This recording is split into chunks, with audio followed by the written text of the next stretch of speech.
Lors de mon dîner d'anniversaire, que j'ai payé, ma famille a passé 2 heures à me détruire. Papa, ta cousine vient d'acheter sa 3e propriété. Toi, tu loues toujours une chambre. Maman, nous disons aux gens que tu travailles dans la high-tech. Ça sonne mieux que centre d'appel et point. Ma sœur a ouvert mon application bancaire, moins 52 euros. Faites une capture d'écran, tout le monde. Mon frère, tu te souviens quand tu étais surdoué? Maintenant, tu es juste. Ça. Papa, nous allons changer notre testament. Tout ira à tes frères et sœurs. Toi, tu le gaspillerais juste en loyer. Papa a fait porter un toast à tout le monde, à notre plus grande déception. Ils ont tous ri, trinquant leur verre au-dessus de ma tête. Cette nuit-là, j'ai passé 3 appels téléphoniques. Je m'appelle Lorraine Mitchell.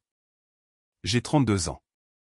Et il y a 2 semaines, j'ai payé près de 400 euros pour mon propre dîner d'anniversaire, juste pour rester assise pendant que toute ma famille se relayait pour me démolir comme si c'était une sorte d'activité de groupe. Ils ont choisi le restaurant après que j'ai proposé de payer. Un restaurant italien de chaîne dans un centre commercial. Pas chic, mais assez cher pour que je le sente en tendant ma carte. Et dès que nous nous sommes assis, ils se sont assurés que je me souvienne exactement à quel point ils me trouvent insignifiante. Ma mère m'a demandé comment se passaient les appels de réclamation à mon travail. Et avant que je puisse répondre, elle a dit à la table que lorsque les gens à l'église demandent ce que je fais, elle dit simplement « Je travaille dans l'administration de la santé ». Parce que dire « Je gère des litiges de facturation toute la journée » sonne triste. Mon père est intervenu pour se vanter que l'une de mes cousines venait de conclure l'achat de son 3e appartement dans le sud. Elle a quoi, 28 ans? A-t-il dit en me regardant droit dans les yeux, puis il a ajouté que ça devait être agréable de ne pas encore louer une minuscule chambre en sous-sol chez un inconnu à mon âge. Mon frère a plaisanté en disant qu'au moins je n'avais pas à entretenir toute une maison parce que je ne pouvais même pas maintenir un compte d'épargne en vie. Ma sœur a tendu la main par-dessus la corbeille à pain, a attrapé mon téléphone alors qu'il était face vers le haut, a tapoté mon application bancaire comme si elle en avait le droit, et a levé l'écran pour que tout le monde puisse voir le solde négatif de 52 euros sur mon compte courant. Elle a ri et leur a dit que quelqu'un devrait prendre une photo, car qui d'autre se présente à son propre anniversaire aussi fauché? Je suis restée assise pendant que ma tante me comparait au fils d'un voisin avec une nouvelle voiture hybride dans une maison de ville. Mon frère a rappelé que mes professeurs me qualifiaient de surdoué. Puis il a agité sa fourchette vers moi et a dit « Maintenant, tu n'es que ça ». Finalement, mon père s'est levé avec son verre au-dessus de la table et a dit qu'il voulait porter un toast d'anniversaire. Je savais au fond de moi que ce ne serait pas le genre de toast que l'on encadre au mur, mais je n'étais toujours pas prête pour les mots qui sont sortis de sa bouche avant que je ne vous dise ce qu'il a dit et ce qui s'est passé après que je sois parti. Dites-moi, quelle heure est-il pour vous en ce moment? Et d'où regardez-vous? Je suis curieuse de voir jusqu'où cette histoire voyagera. Alors, voici ce que mon père a réellement dit, son verre de vin suspendu au-dessus de ma part de tiramisu d'anniversaire.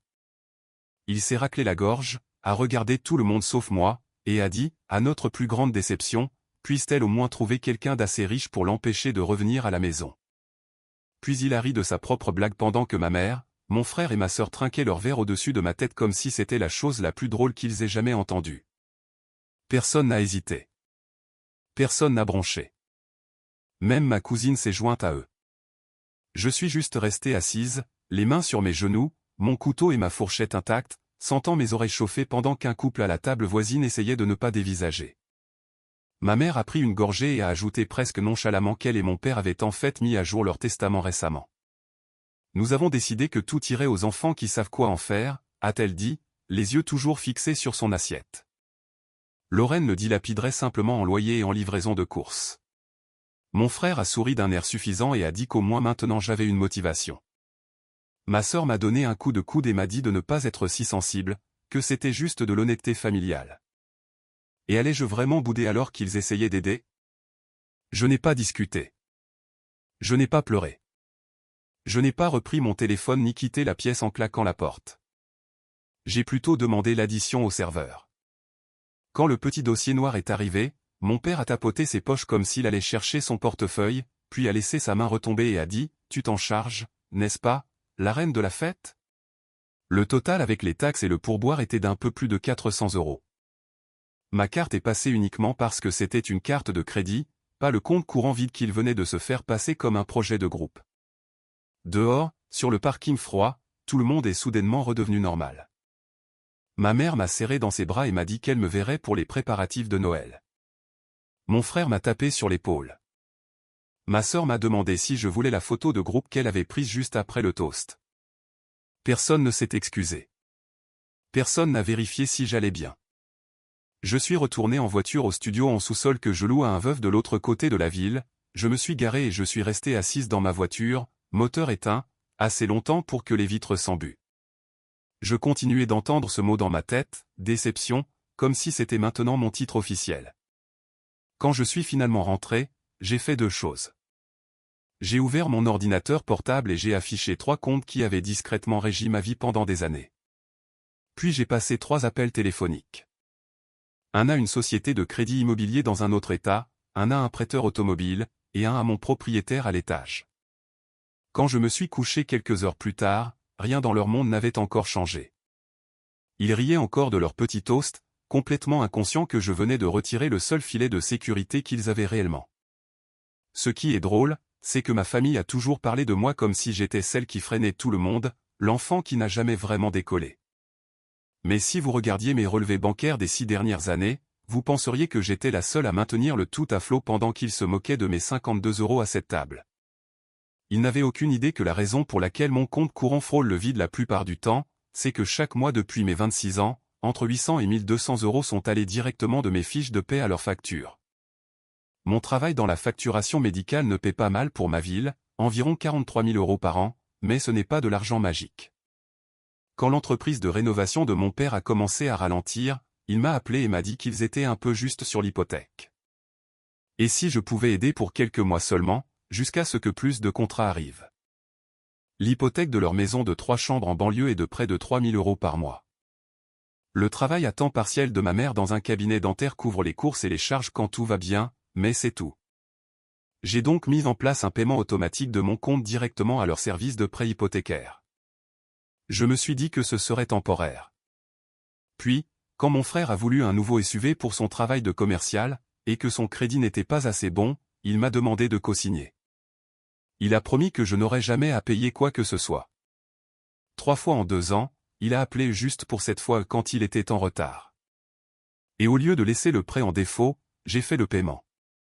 L'automne dernier, la banque connaissait mon numéro de carte par cœur chaque fois que ce compte se présentait. Pendant ce temps, ma mère insistait pour que je ne mentionne jamais rien de tout cela à mon frère et à ma sœur car cela ne ferait que causer des problèmes. Ils ont donc pu me voir comme la fauchée, celle qui loue un sous-sol, pendant que mon argent assurait discrètement que mes parents gardaient leur maison et que mon frère gardait sa voiture brillante. Après le dîner, je suis devenue silencieuse. Je n'ai pas répondu au texto de ma mère sur le choix d'un jour pour notre petit Noël en famille. J'ai laissé les appels manqués de mon père s'accumuler sans écouter les messages où il disait qu'il ne faisait que plaisanter. Ma sœur m'a envoyé des captures d'écran de cette nuit-là. Celle avec le solde de mon compte bancaire entouré en rouge comme une sorte de mème. Mon pouce a plané sur le bouton de réponse plus d'une fois, mais je ne leur ai rien donné. Au travail, je gardais mon casque, traitais les réclamations et ignorais le téléphone qui vibrait, face cachée dans mon tiroir.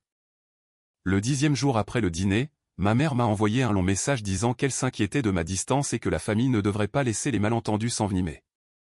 Elle n'a pas mentionné le toast, ni le testament, ni le fait qu'ils avaient ri pendant qu'elle me qualifiait de gaspillage d'héritage. Le 15e jour, mon père a laissé un message vocal disant qu'ils avaient quelque chose d'important à discuter à propos de la maison. Mais personne n'a encore prononcé le mot pardon. Puis, 20 jours après ce dîner, assise pendant ma pause déjeuner, j'ai finalement compté et réalisé qu'entre mes parents, mon frère, ma sœur, ma tante et ma cousine, ils m'avaient envoyé 148 messages sur tous les canaux possibles, textos, messagerie vocale, réseaux sociaux, courriels.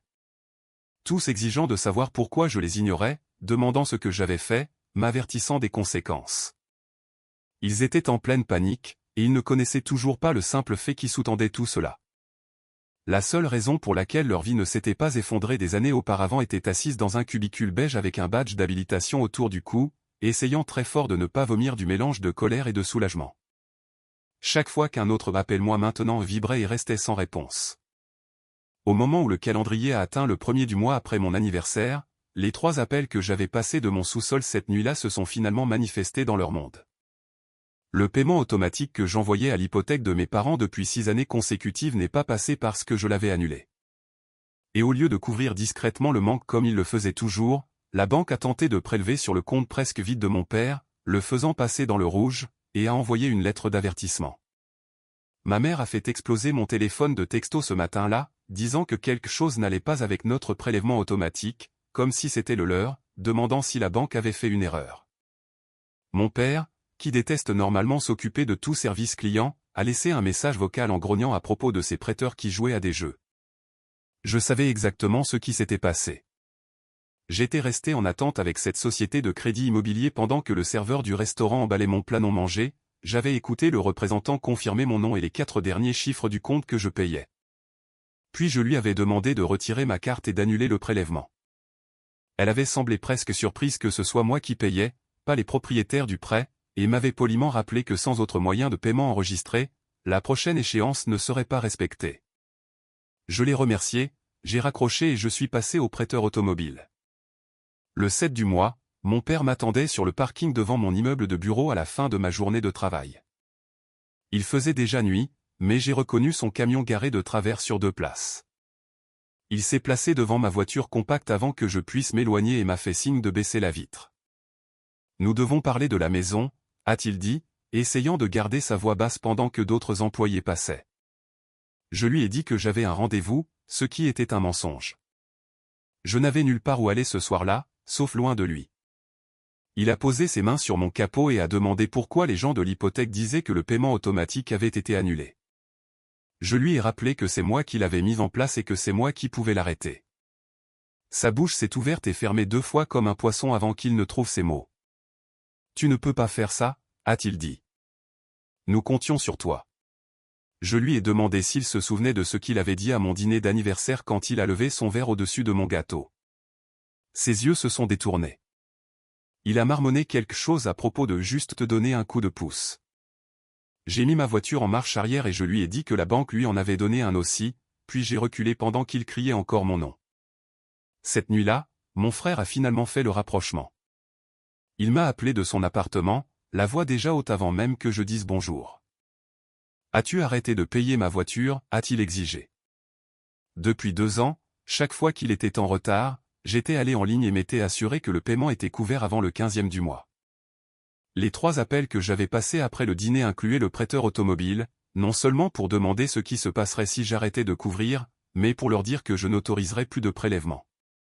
La femme au bout du fil avait expliqué que si l'emprunteur principal restait en retard, le compte entrerait en délinquance et finalement le véhicule serait repris, et que nos 2 côtes de crédit en prendraient un coup.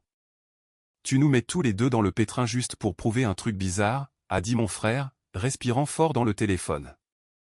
Je lui ai demandé s'il se souvenait que ma sœur avait diffusé mon solde bancaire à toute la famille.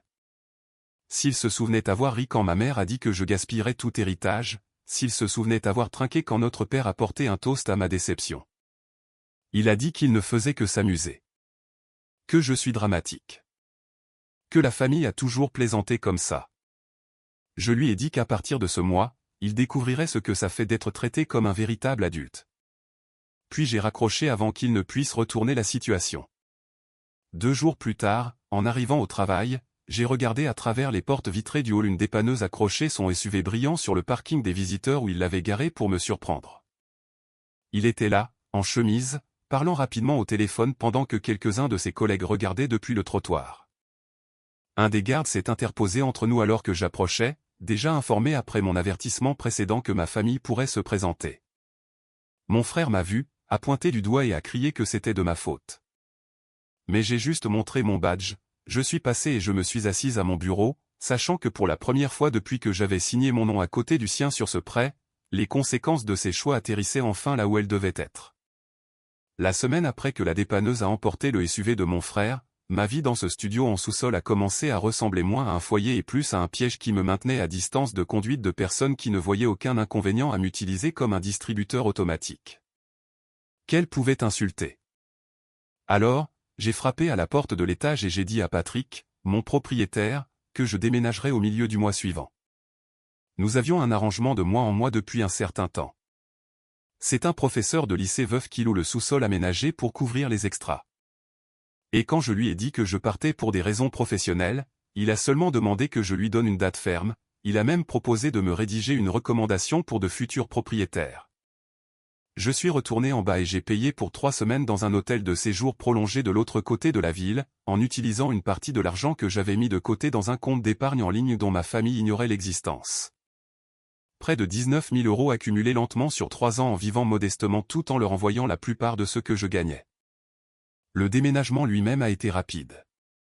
Tout ce que je possède tient à l'arrière de ma petite voiture, 2 valises, quelques bacs en plastique, une étagère d'occasion. J'ai laissé une lampe pour le prochain locataire. Le temps que ma mère comprenne que j'étais parti, c'est parce qu'elle était venue en voiture pour me demander en personne pourquoi sa société de crédit immobilier facturait maintenant des frais de retard. Patrick m'a envoyé un texto plus tard ce jour-là disant qu'une femme s'était présentée en me demandant, a dit qu'elle était ma mère, et quand il lui a dit que j'avais déménagé, elle a insisté pour savoir où. Pour mon nouveau numéro, a même essayé de jeter un œil par-dessus son épaule en bas des escaliers.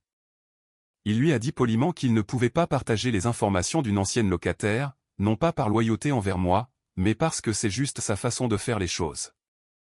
Ma mère a répondu en m'envoyant une série de textos me traitant de froide, d'égoïste, d'ingrate, et exigeant que j'explique ce que j'avais fait à leur compte. Ma tante a commencé à appeler de son salon entre les coupes de cheveux, laissant des messages vocaux sur la façon dont je détruisais mes parents quand je ne répondais pas. Elle a envoyé un message me disant que sa fille Megan, la même cousine, présentée à mon anniversaire comme la référence absolue, était choquée que j'abandonne ma famille. J'ai pris une capture d'écran de 6 ans de virement mensuel de mon application bancaire, ceux étiquetés avec les noms de mes parents et de la société de crédit immobilier, les montants écrits ligne par ligne, et je l'ai envoyé directement à Megan sans légende. 1 heure plus tard, elle a répondu, c'est vrai, ça? Je lui ai dit de demander à sa mère et à la mienne. Ma sœur m'a finalement surprise en personne dans une épicerie près de mon bureau. Je m'étais garé loin de mon immeuble pour éviter mon père. Mais alors que je prenais une boîte d'œufs, j'ai entendu mon nom et je me suis retourné pour la voir avec un panier et des cernes sous les yeux. Il faut qu'on parle, a-t-elle dit, bloquant mon chariot avec le sien. J'ai essayé de la contourner. Elle a suivi. As-tu la moindre idée de ce que tu fais à maman, a-t-elle dit. Elle ne dort pas, papa a l'air malade. Il pourrait perdre la maison. Je lui ai demandé si elle avait toujours la photo qu'elle avait prise de mon solde bancaire à mon dîner d'anniversaire. Son visage a rougi. Elle a essayé de me dire que cette nuit-là, c'était juste qui essayait de me réveiller. J'ai sorti mon téléphone, j'ai ouvert mon historique de transactions et je l'ai tenu de manière à ce qu'elle seule puisse le voir. Des années de virements réguliers, tous ces montants à 3 et 4 chiffres sur lesquels elle ne s'était jamais souciée de poser des questions. Elle a regardé si longtemps que la musique automatique du magasin a tourné 2 fois, puis a murmuré, pourquoi ne nous l'ont-ils jamais dit? Je lui ai dit de rentrer chez elle et de demander, de regarder chaque nouvelle chose que nos parents avaient achetée ces dernières années et de comprendre quel salaire avait vraiment payé pour cela. Elle ne m'a pas suivi à la caisse. Plus tard cette nuit-là, ma mère a appelé en hurlant que je n'avais pas le droit de parler à mes frères et sœurs d'arrangements financiers privés, que je les retournais contre elle. Mais à chaque nouvelle accusation qu'elle lançait, tout ce que j'entendais était sa voix au-dessus de mon gâteau d'anniversaire, disant à une table pleine de gens que tout ce qu'elle me laisserait serait simplement gaspillé. Et pour une fois, je ne l'ai pas laissé parler assez longtemps pour noyer mes propres pensées. La semaine de Noël a frappé comme une tempête qui ne soufflait que dans une seule direction, droit sur mon téléphone, mon courriel, ma ligne professionnelle. Ma mère a envoyé un courriel depuis une adresse qu'elle n'utilise habituellement que pour les coupons en ligne, écrivant paragraphe après paragraphe sur le fait que la famille est censée pardonner. Comment elle m'avait mieux élevé que de garder rancune pour des blagues. Comment mon père était assis à la table de la cuisine tard dans la nuit, triant des factures et marmonnant pour lui-même. Comment la banque avait entamé une procédure qui pourrait se terminer par la perte de tout ce pour quoi ils avaient travaillé. Mon père m'a envoyé un texto disant qu'il savait qu'il était allé trop loin au dîner, a blâmé le vin et le stress, et a affirmé qu'il ne pensait pas ce qu'il avait dit quand il m'avait qualifié de déception. Mais sa version des excuses a immédiatement glissé vers des rappels que, tu sais, nous avons besoin de toi en ce moment. Mon frère a essayé de se présenter à nouveau devant mon bureau le 26 décembre. Cette fois, la sécurité n'a pas attendu que je demande. Ils sont sortis sur le trottoir où il faisait les 100 pas au téléphone et lui ont dit qu'il ne pouvait pas flâner. Quand il m'a pointé du doigt à travers la vitre et a dit « c'est ma sœur », ils se sont quand même interposés entre nous. Plus tard, il a envoyé un texto disant que venir à mon travail était le seul moyen de me faire affronter ce que je faisais. Il a dit que si j'allais les abandonner, je devrais au moins écouter en personne. J'avais déjà dit à ma superviseure que des problèmes personnels pourraient déborder sur le parking, et elle m'avait discrètement dit que tant que je faisais mon travail, il me soutiendrait. Au milieu de tout cela, ma collègue Jasmine a glissé une tasse de voyage de café sur mon bureau un matin et a demandé sans être indiscrète comment je tenais le coup. Je lui en ai dit plus que prévu sur le dîner, sur l'argent, sur les appels que j'avais passés après. Elle ne m'a pas dit que je surréagissais. Elle n'a pas suggéré que je m'assoie et que j'en discute avec des gens qui venaient de m'humilier. Elle m'a posé une question différente. S'il n'était pas de ta famille, tolérerais-tu jamais cela? Quand j'ai dit non, elle m'a parlé d'un poste entièrement à distance qu'un de ses amis avait mentionné dans une entreprise adjacente à la technologie dans un autre État. Meilleur salaire, plus de possibilités d'avancement. Elle m'a transmis l'annonce et s'est assise avec moi pendant ma pause déjeuner pendant que je réécrivais mon CV. Au cours de la semaine suivante, entre des messages de colère sur les avis de saisie et le chantage affectif sur le fait de gâcher Noël, j'ai eu 3 entretiens vidéo depuis le petit bureau de ma chambre d'hôtel, mon ordinateur portable calé sur une pile de menus à emporter. Pendant que ma famille allumait son sapin sans moi pour la première fois, je répondais à des questions sur les codes de refus et la gestion des flux de travail avec une bibliothèque neutre en arrière-plan. Quand ma tante a appelé la veille de Noël pour dire qu'elle avait honte de moi, m'a dit que j'avais tellement de potentiel et que je l'avais gaspillé pour répondre au téléphone dans un cubicule, j'ai presque ri. Non pas parce que c'était drôle, mais parce qu'elle répétait toujours le même discours sur ma promesse gâchée, alors même que le résultat de cette promesse, ma carrière stable, bien que peu impressionnante, était la seule raison pour laquelle sa sœur était restée dans une maison qui semblait maintenant construite sur mon dos. Je lui ai dit calmement qu'en 6 ans, j'avais envoyé plus de 70 000 € à mes parents, que le SUV saisi de mon frère avait mon nom sur les papiers, que chaque fois que ma mère exhibait une nouvelle tablette ou que mon père se vantait de leur voyage en Floride, c'était ma carte qui avait libéré leur argent. Il y a eu un long silence. Puis elle a dit, ils n'ont jamais dit que cela excusait quoi que ce soit. Cette nuit-là, alors que les fins rideaux de l'hôtel laissaient filtrer les reflets colorés des décorations de quelqu'un d'autre à l'extérieur, j'ai ouvert un courriel avec pour objet « offre ». Et pour la première fois, j'ai lu un chiffre qui correspondait réellement à la quantité d'énergie que j'avais investie dans mon travail pendant des années. La lettre d'offre était datée du 9 janvier. Le salaire de base était de 72 000 € par an, entièrement à distance, basé dans l'Ouest dans une ville que je n'ai jamais vue qu'à la télévision. J'ai pris une profonde inspiration, je l'ai signé électroniquement et j'ai fixé l'écran de confirmation jusqu'à ce que mon téléphone s'allume à nouveau avec le nom de mon frère. Je n'ai pas reconnu le numéro car il avait emprunté celui de quelqu'un d'autre. Nous devons nous asseoir et arranger ça, a-t-il dit avant que je puisse dire bonjour, sa voix tendue. La maison. Maman, papa. Ça a assez duré. Je lui ai demandé ce qu'il pensait exactement que je devais arranger. Il a dit que j'étais têtu, que je m'accrochais à une mauvaise soirée et que je l'utilisais comme excuse pour me dérober à mes responsabilités. Je lui ai rappelé que mes responsabilités ne m'avaient jamais réellement appartenu. Que personne n'avait droit à mon salaire, surtout pas des gens qui s'étaient alignés pour se moquer de moi parce qu'il m'en restait si peu. Quand il a commencé à énumérer toutes les façons dont nos parents avaient toujours été là pour nous, je lui ai demandé si cette implication avait inclus le fait de me traiter avec un respect de base en public. Il n'a pas répondu. Il est juste revenu en boucle sur le même point, que la famille s'effondrait et que je laissais faire. Je lui ai dit que j'avais accepté un nouvel emploi et que je déménagerais à quelques états de là avant la fin du mois. Il a exigé de savoir où, a dit qu'il méritait au moins de savoir comment me joindre. J'ai dit calmement que le but du déménagement était qu'il ne pourrait plus se présenter à mon travail ou à ma porte. Il m'a traité de sans cœur. Je lui ai demandé s'il pensait que brandir mon téléphone pendant le dîner pour montrer à tout le monde mon découvert était gentil. Et pour une fois, il n'a pas eu de répartie intelligente. La dernière véritable tentative de ma mère a eu lieu le lendemain. Elle a appelé. Et quand j'ai laissé l'appel aller à la messagerie vocale, elle a enchaîné avec un texto disant qu'elle en avait fini de supplier.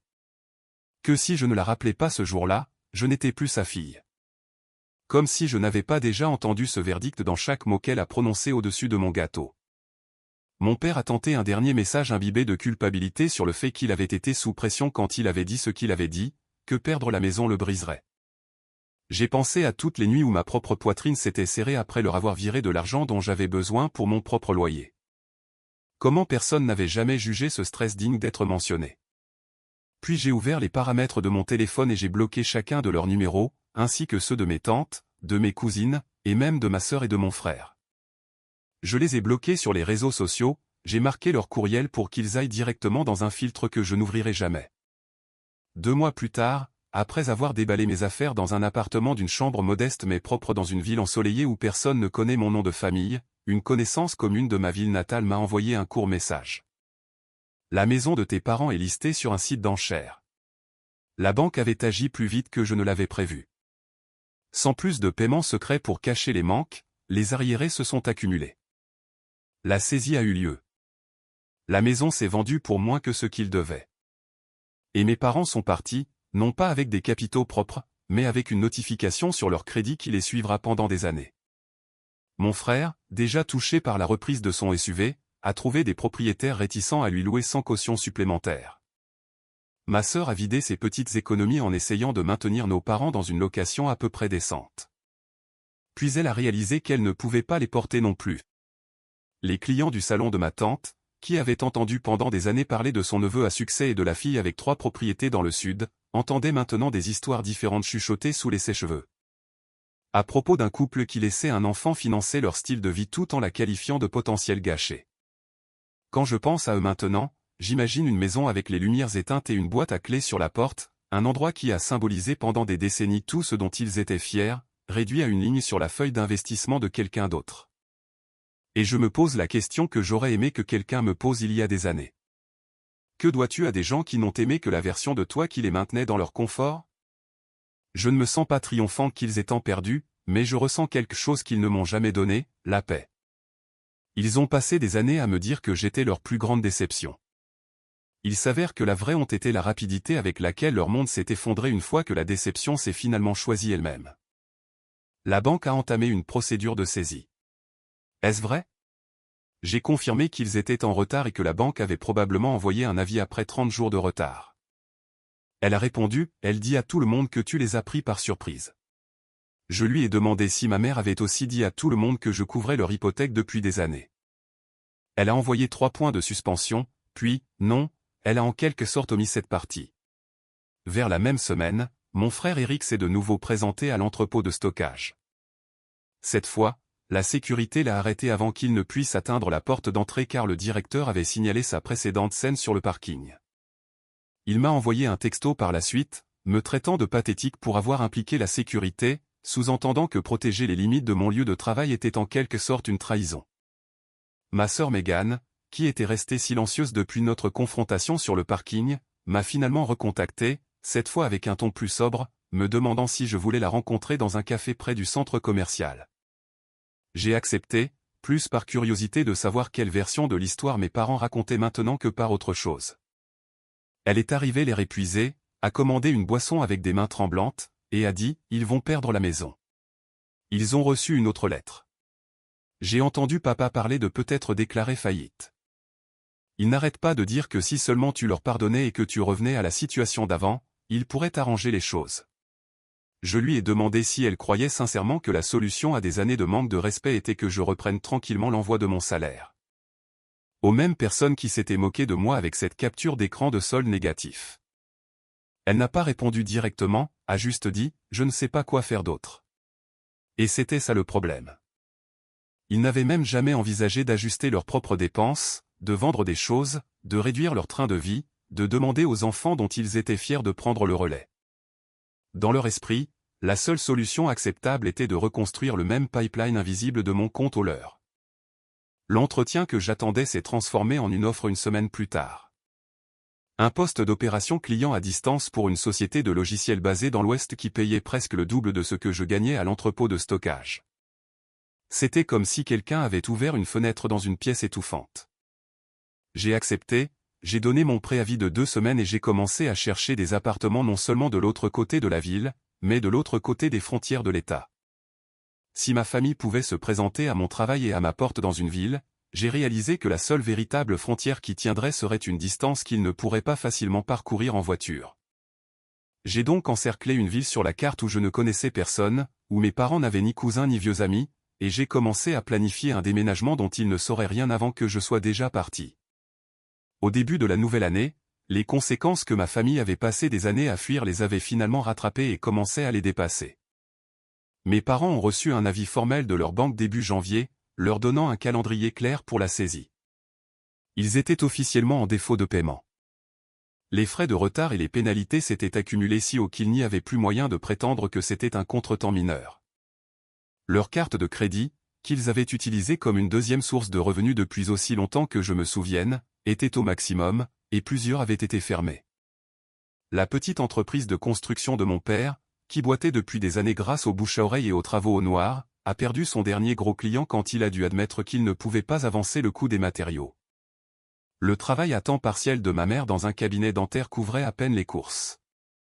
Eric prenait des VTC pour se rendre à la concession car son camion, celui pour lequel j'avais co-signé, se trouvait sur un parking à 65 km de là avec un autocollant d'enchères orange vif sur le pare-brise. Sa cote de crédit avait tellement chuté à cause de la reprise de possession que même louer un appartement seul allait être une bataille. Megan était coincée à jouer les chauffeurs quand elle n'était pas au travail, jonglant avec ses propres factures et la pression constante de mes parents pour juste mettre ça sur ta carte afin qu'ils puissent joindre les deux bouts. Ma tante Diane, après avoir vu les virements de ses propres yeux et réalisé à quel point j'avais investi dans cette maison pendant 6 ans, s'est discrètement retirée de son rôle de plus grande défenseur, a cessé de prendre certains des appels de ma mère. Ce qui n'a fait que rendre ma mère plus frénétique. Au milieu de tout cela, je remplissais des boîtes en carton dans ma chambre d'hôtel, les étiquetant avec le nom d'une ville dont aucun d'eux ne savait que je l'avais choisie. Signant un bail par courriel pour un modeste appartement d'une chambre dans une banlieue de Phoenix qui rentrait confortablement dans le budget de mon nouveau travail à distance. J'ai commencé ce travail début février, vivant toujours au milieu de valises et de bacs en plastique, apprenant de nouveaux logiciels et rencontrant des collègues par appel vidéo, dont aucun n'avait jamais entendu les noms de mes parents.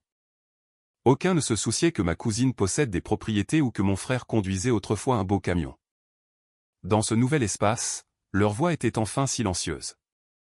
Une semaine avant la date de mon déménagement, mon père a fait une dernière tentative, envoyant un texto depuis un numéro que je n'ai pas reconnu car j'avais bloqué son numéro principal, écrivant « Nous savons que nous avons tout gâché au dîner.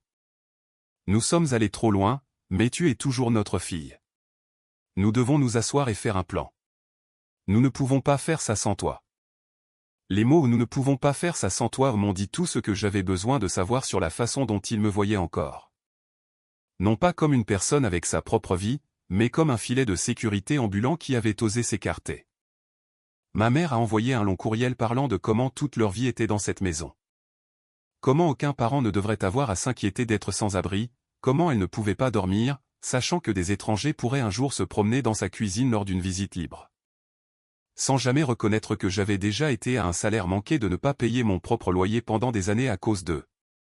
Que j'avais passé plus de nuits que je ne pouvais compter éveillé dans un grenier, me demandant comment j'allais faire tenir un budget de 20 € de course sur 2 semaines parce que j'avais accepté de leur envoyer 900 € au lieu de 6.